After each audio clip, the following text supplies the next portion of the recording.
over the Ninth Assembly and, the choice of the leadership, the principal officers.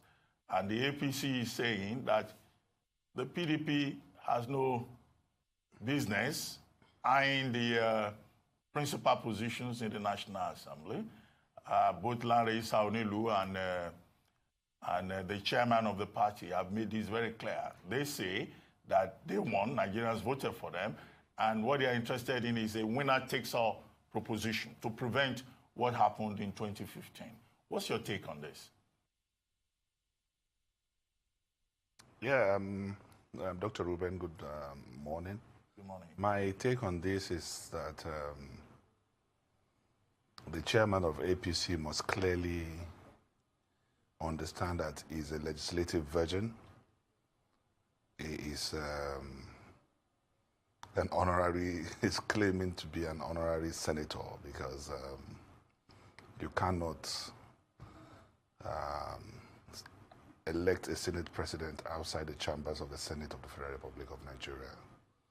You may have your clandestine meetings, you may lobby outside the Senate, but at the end of the day, a Senate president can only emerge through democratic procedures as enshrined in our rules on the floor of the Senate, not outside the floor of the Senate.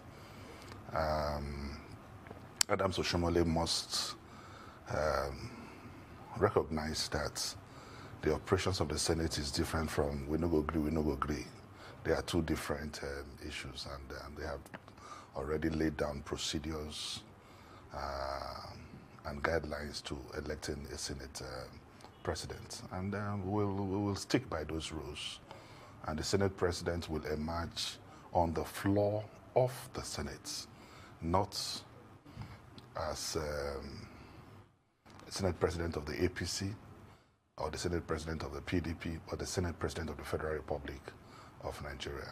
So that's very myopic, porous, and intellectually stagnant approach and statements. I'm not taking it I'm taking it with a pinch of salt because it's statements coming out of gross ignorance. Well, Senator Milai, you and Senator Biodun Olujimi, you had cause to issue a statement recently responding to the allegation by the APC that Senator Bukola Saraki is trying to stage manage the choice of the leadership for the Ninth Assembly. What exactly is the issue? Because there seems to be some kind of apprehension on the part of the APC that in 2015, Senator Bukola Saraki and his deputy Senator Ikwere Madu got in there by amending on their own unilaterally the Senate Standing Orders 2011. What exactly do the rules say? One, I want to start by saying that, again, these are quotations from people of inordinate ambition, capricious manifestation, and most times reaction formation.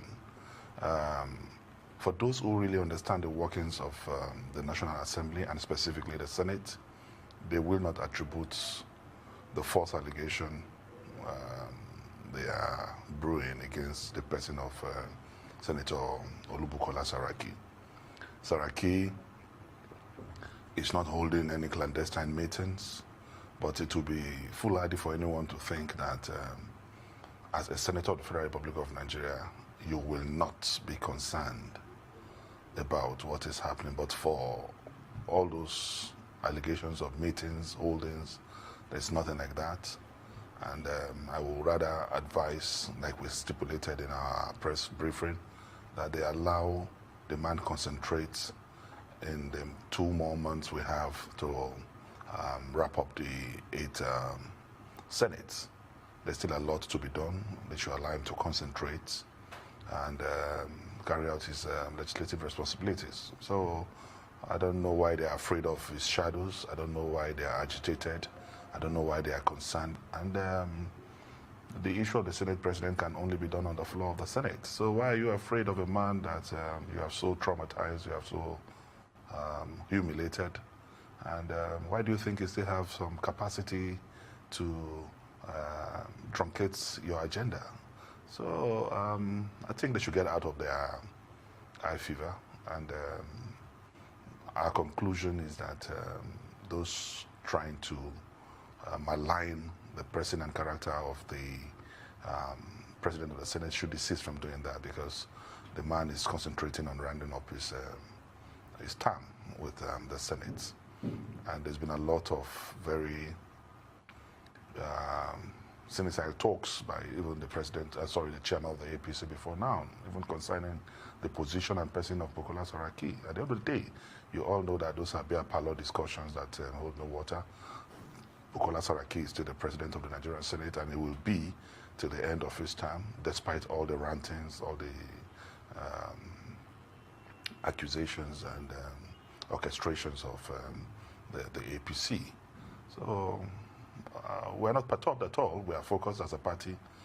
The Senate is dynamic in nature.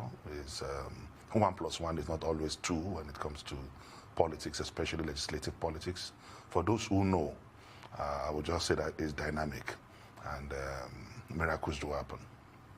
First of all, congratulations on your re-election, Senator Malaye. Oh, thank you very much. I appreciate it. Now, how open will this race be, according to what you're envisaging? Will the PDP as a party adopt a consensus candidate and advise you, senators-elect, on who to elect?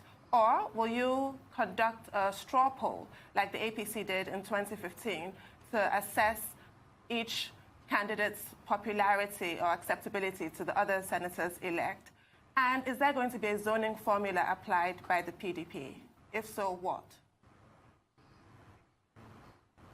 Basically, as I speak to you, my party is yet to take a decision, is yet to say anything concerning zoning or sharing of positions in the National Assembly. Until they do that, I may not have anything to say. But I want to say that the PDP is a democratic institution, and the principles of democracy will be adhered to strictly in whatever is going to happen on the floor. We will not do anything outside regular conventions of the legislature or parliament. We will not do anything outside the provisions of our extant laws and rules. Being a very democratic party, we will only carry out the basic tenets of democracy. But I assure you that we will have no problem filling the gaps. And when we get to that bridge, we'll surely cross it. Well,